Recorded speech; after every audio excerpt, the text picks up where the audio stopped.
not too long ago, we had some reports. I think they were revelations from a book that interviewed people who work close to the royal family. We heard reports that, maybe opinions would be a better word for it, that the Meg's touchy-feely approach was not necessarily welcomed by Prince William specifically, but the royal family in general. King Charles was also named as somebody who wasn't always comfortable with Meghan's physical bubble invasions, advances, whatever you want to call it. Claims that it made Prince William uncomfy were made by some sources, and this is no surprise. We have seen the Meg be incredibly clingy, incredibly inappropriate in countless ways. So often, so many times, she has been invading people's bubbles, touching people when they haven't given consent to it, haven't asked for it, aren't welcoming her into their space. She invades their space anyway. She touches people far too often. She's constantly grabby and handsy. And there's a reason why these things look weird, because they are weird. There's a reason why it comes across strange. It is strange. Sometimes people are resistant to criticize someone for being a hugger or for being touchy-feely or for extending affection in some way or even just, being more handsy, touching people more often, touching their back, touching their shoulder, touching their arm, holding their hand, touching their leg, touching their knee, hugging them, getting into their space, leaning into them, all of these things. Sometimes people don't want to criticize that because it's not always ill-intentioned. It's not always a situation where the person's being bad necessarily. It's just like, I don't really like it, but they're harmless. They're not doing anything wrong. And so a lot of times people don't criticize this behavior, outwardly at least, but it very much should be criticized. A lot of times people think it seems innocent enough, but not so fast. Oftentimes these sorts of physical invasions of space and just approaches to people and tactile approaches to people are actually quite manipulative. There's a lot of psychology behind making physical contact with somebody while you're talking to them or discussing something or trying to get them to listen or hear you or follow instructions. For example, in parenting, it's recommended that you make physical contact, like hold your kid's hand or touch their shoulder or put your hand on their back or on their arm or their knee while you're talking to them. Whether you're trying to listen to them to help them calm down because they've had, they're upset or they're throwing a tantrum or whatever, or you're trying to get them to, clean their room or eat their vegetables. If you touch them and give them instructions, they're more likely to listen because you make that physical contact and you look them in the eye and you're like, I need you to put your shoes on because it's time to go. They're much more likely to comply than if you're just facelessly hollering throughout the house, it's time to go, put your shoes on, while they're playing toys. They're much more likely to ignore you. Same thing happens as you get older. If somebody touches your shoulder and tells you, I think you did a really good job, it feels a lot more impactful and intense, and it leaves a bigger impression than if they just say, great job, from a distance. There's also the other side of it. If somebody places their hand on yours and says, you've done a horrible job, this was a big mistake, is going to be a lot more intense and profound to you than if they just say it at a bit of a distance. That is something that some people use to their advantage. When touching you, you're making a connection that tricks the brain into thinking there's more intimacy there than there is. So it can actually be used in a lot of really bad manipulative ways. People who are trying to get something from you or scam you or manipulate you into doing something, taking their shift perhaps, or letting them come back late from their break at work might create physical contact or physical closeness with you because they're trying to get you to agree with them and get on their side, or they want you to vote for them for class president. They might act really touchy-feely with you, put their hand on your shoulder while asking you to sign because they're creating that intimacy. It's a psychological trick, and it's one that shouldn't be wielded irresponsibly the way Meghan does. But all forms of space invading, bubble bursting behaviors can easily stray into a really dicey territory where boundaries suddenly become the problem rather than the healthy choice. For example, a normal social boundary that is very common is to maintain a bit of space, a bubble, especially when dealing with strangers or in a professional capacity. Shaking hands when meeting someone for the first time is the social norm because it allows the other person to maintain their bubble while greeting you, who is a stranger to them. Imagine a coworker who's constantly standing too close to you, invading your personal space, touching you, or leaning on you all the time. It could be taken as flirtatious.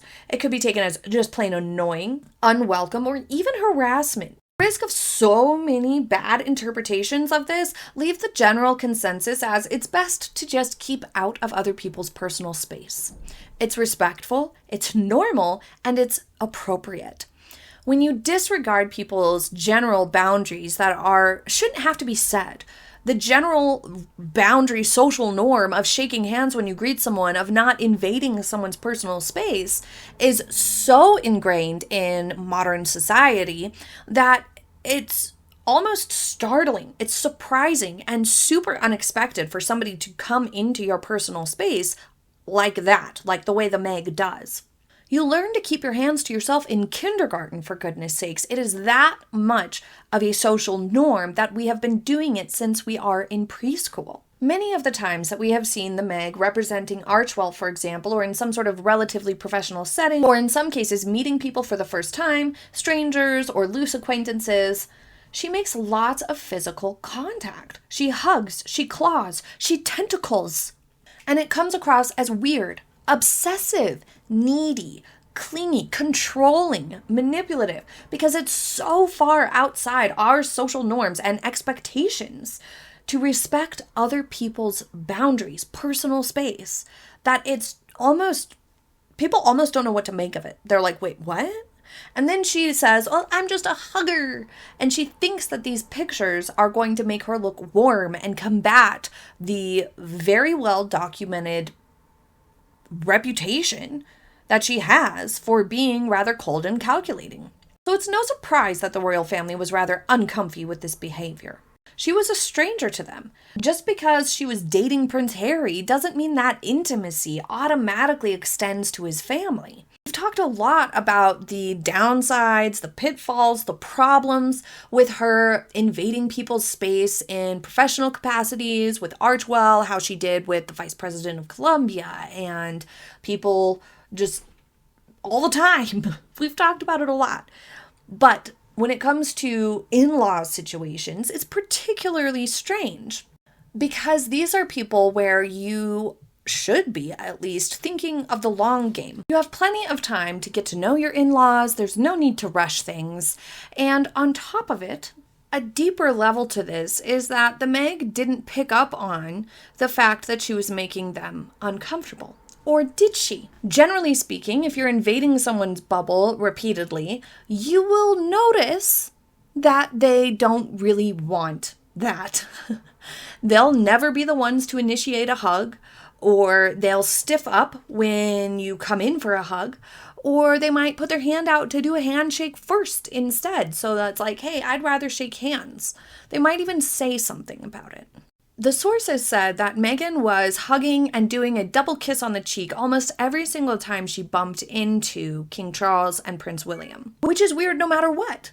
It's not a cultural thing. It would be weird to try to hug somebody every time you bump into them, multiple times throughout the day. That's not normal behavior. So logically, you would think that King Charles, Prince William were delivering some micro signals, some general body language communication that we don't need another hug here. Thank you so much. Goodbye. We don't need more touchy-feeliness. We don't need to kiss each other on the cheek 5 times throughout the day. Once is fine when you're saying hello. That's enough. Maybe also when you're leaving. Twice maximum, not several times in between all of that.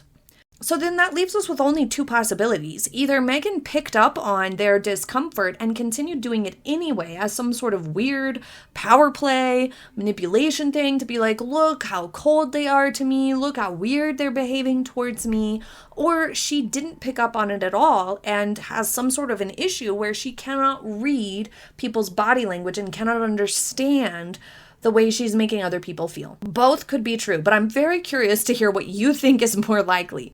So while it's no surprise that she made King Charles and Prince William uncomfortable by constantly invading their boundaries, the bigger takeaway here is that Meghan either disregarded their boundaries on purpose and disregarded their signals and their nonverbal communication that they didn't like it, and she disregarded that on purpose because she doesn't care about how they feel, because she had ulterior motives, because she was doing something weird, manipulating the situation or whatever, which is pretty sinister.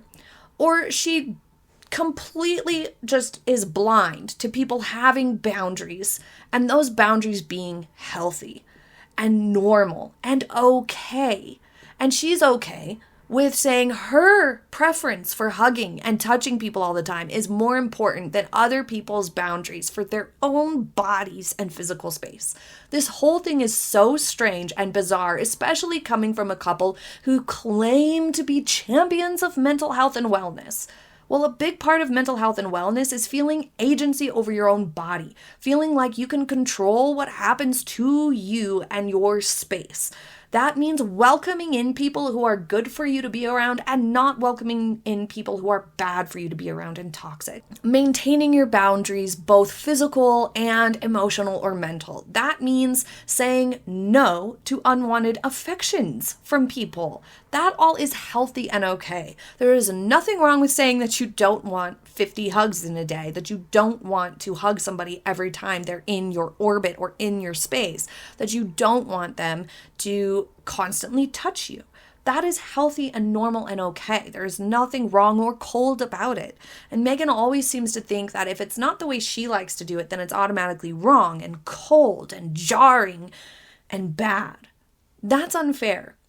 People's physical boundaries within this context should be respected always. And the Meg not respecting it or not understanding that people have them is indicative of a much deeper problem with the Meg, not the other people in question. Thank you so much for joining me for today's video. I'll be back with more soon. I hope you have a happy day ahead, and I will see you next time. Bye!